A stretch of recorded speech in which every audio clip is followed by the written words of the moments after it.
JavaScript programming के अंदर हम दो मुख्तलिफ़ किस्म के इंटीजर को आपस में ऐड कर सकते हैं और इसका जो सम है वो हम अपने किसी डेटाबेस में स्टोर कर सकते हैं या हम जो है ना वो अपने वेब पेज के ऊपर डिस्प्ले करवा सकते हैं। तो इसका क्या तरीक़ाकार है कि हम सिंपली दो स्ट्रिंग रखते हैं जिसमें हमारे पास दो वेरिएबल होंगे। हम वेरिएबल कैसे डिफ़ाइन कर सकते हैं इसको भी हम देख लेते हैं। यानी एक हमने वेरिएबल डिफ़ाइन किया यहाँ पे रिज़ल्ट का, और इसमें हमने दो वैल्यूज़ हमने पेस्ट कर दी।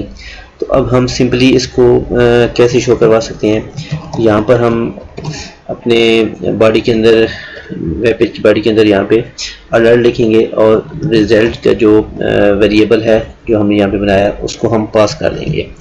तो क्या होगा, यहाँ पे सिंपली जो है ना वो उसका जो सम है वो यहाँ पे डिस्प्ले हो जाएगा।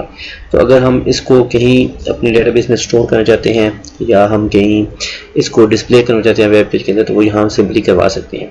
तो यहाँ पर ये सिर्फ एक वेरिएबल के तौर पर हम इसको यूज़ करें, लेकिन बाद में हम जब एक कम्प्लेक्स कैलकुलेशन करेंगे तो वो हमारे लिए बहुत ही फ़ायदेमंद होगा और हम एक मैक्सिमम रिज़ल्ट को एक वैल्यू के अंदर डिस्प्ले करवा सकते हैं।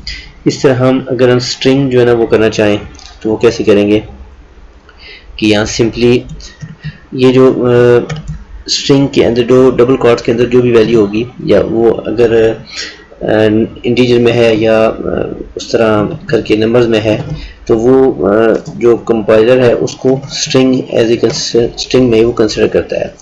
तो हम देखते हैं कि वो कैसे इसको लेता है।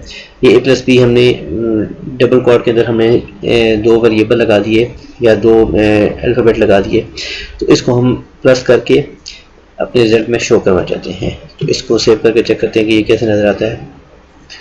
सिंपली उसने क्या किया कि वो उन दोनों को इकट्ठा कर दिया और प्लस कर दिया। उसने अपनी लॉजिक में तो प्लस कर दिया, लेकिन यहाँ पर वो अगर स्ट्रिंग है तो आपस में उसने कनेक्ट कर दी।